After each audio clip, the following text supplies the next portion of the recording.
ஒரு 100 ஓட்டு உள்ள ஒரு இது இருக்குது, கிராமம் இருக்குது. அங்கே வந்து யாருமே போகிறதில்ல. நாங்கள் நேற்று போயிட்டு வந்தோம்.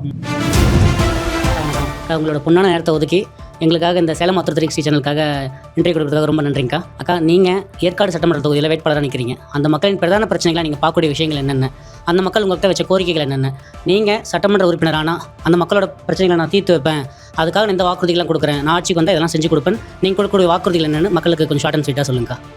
தண்ணி பிரச்சனை, ரோடு பிரச்சனை. மெயினாக ரோடு தண்ணி தான். தண்ணிக்கு ரொம்ப தூரம்லாம் எடுக்கிறேன்னு சொல்கிறாங்க. நம்ம எவ்வளோ டவுன்லலாம் எவ்வளோ தண்ணி வசதியை வச்சிட்ருக்குறோம். அங்கே ரொம்ப அவங்க தண்ணி தூக்கிட்டு போகிறதெல்லாம் பார்த்தா ரொம்ப பாவமாக இருக்குது. தண்ணி பிரச்சனை தீர்க்கணும். அப்புறம் நிறைய இடத்துல அங்கன்வாடி ஸ்கூல் கேட்குறாங்க. அங்கன்வாடி ஸ்கூலு, ரேஷன் கடை கேட்குறாங்க. ரேஷன் கடை இல்லைன்னு சொல்கிறாங்க. அப்புறம் ஒரு ஊர்லேருந்து பாப்பிரெட்டிப்பட்டி போகிறதுக்கு வெறும் 7 கிலோமீட்டர் தூரம் தான். அது இப்படி வந்தால் 40-50 கிலோமீட்டர் சுற்றி வரணும் போல். அதனால் அந்த இடத்துக்கு எனக்கு ரோடு போட்டு கொடுங்க. எனக்கு வந்து ஃபாரஸ்ட்டில் பர்மிஷன் வாங்கி எங்களுக்கு ரோடு போட்டு கொடுங்க. ஏதாவது உடம்பு சரியில்லைன்னா டக்குன்னு எங்களால் போக முடியல, இப்படின்னா நாங்கள் டக்குன்னு போயிடுவோம்.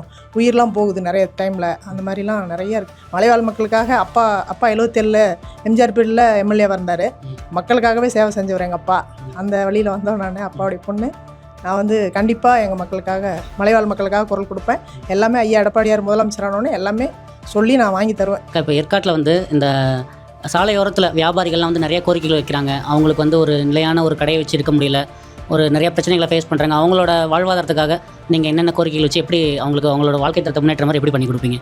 அதாவது சுற்றுலாத்தலம் கொஞ்சம் பின்தங்கி தான் இருக்குது ஏற்காடை பொறுத்தவரையிலும். ஊட்டி கொடைக்கானல் மாதிரிலாம் இல்லை, ரொம்ப சிம்பிளாக தான் இருக்குது. அதை கொஞ்சம் மேம்படுத்தணும். கொஞ்சம்லாம் நிறைய டெவலப் பண்ணால் இளைஞர்களுக்குலாம் கொஞ்சம் வேலைவாய்ப்பு கிடைக்கும். அயோத்தியா பட்டினத்துக்காக நீங்கள் அந்த மக்களுக்காக, அதுவும் உங்கள் தொகுதியில் தானே வருது, அந்த மக்களுக்காக நீங்கள் செஞ்சு கொடுக்கக்கூடிய விஷயங்கள்? சாக்கடை வசதி இல்லாமல் இருக்குது நிறைய இடத்துல. பட்டா கேட்குறாங்க. வீடை கட்டிட்டாங்க, ஆனால் பட்டா கொடுக்காம இருக்காங்கன்னு அதெல்லாம் சொல்லியிருக்கேன். வாங்கி தரேன்னு சொல்லியிருக்கேன் ஐயா ஆட்சி வந்தோடனே. அப்போ கருமந்துறையில் உங்கள்கிட்ட மக்கள் ஏதாவது கோரிக்கை வச்சாங்களா? ஆரம்ப சுகாதார நிலையம் தான் இருக்குது. அதில் பெருசாக இது இல்லை. ரொம்ப இதெல்லாம் நம்ம சேலம் தான் வர வேண்டியது இருக்குது. அதுக்கு ரொம்ப தூரம் சுற்றிட்டு வரணும். அதனால் வந்து எங்களுக்கு கொஞ்சம் பெரிய ஹாஸ்பிட்டல் கட்டி கொடுங்க. ஒரு 100 ஓட்டு உள்ள ஒரு இது இருக்குது, கிராமம் இருக்குது. அங்கே வந்து யாருமே போகிறதில்ல. நாங்கள் நேற்று போயிட்டு வந்தோம். அங்கே வந்து ஒரு பாலம் போட்டால் ரொம்ப பக்கமாக வர மாதிரி இருக்கும். சுற்றிட்டு வரணும் போல் இருக்குது. பாலம் போட்டால் ரொம்ப ஈஸியாக வர மாதிரி இருக்குது. அது யாரும் நம்ம ஆட்சி நடந்தப்போ ஆரம்பித்து வச்சுருக்காங்க. அப்புறம் ஆட்சி முடிஞ்சோடனே அந்த ஆட்சி வந்தோன்னே அதை கண்டுக்கல அவங்க. ஏற்காடு மக்கள், வாழப்பாடி மக்கள் எல்லாரும் பொதுவாக ஒரு குடிநீர் பிரச்சனை உங்கள்கிட்ட சொல்லியிருக்காங்கன்னு சொல்கிறீங்களா? அதுக்கான திட்டங்கள் என்ன வச்சுருக்கீங்க? அதாவது இப்போ ஐயா சொல்லியிருக்காரு தேர்தல் அறிக்கையிலேயே எல்லா ஏரிகள்லாம் வறண்டு போய் தான் இருக்குது.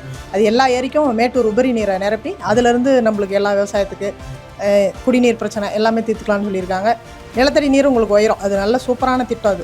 அது ஐயா வந்தாருன்னா அது செஞ்சிருவாரு அப்படின்னு சொல்கிறாங்க. சேலம் மாத்தூர் 360 சார்பாக நீங்கள் வெற்றி பெற வாழ்த்துக்களுக்கா. சேலம் மாத்தூர் 360 சேனலுக்கு நன்றி.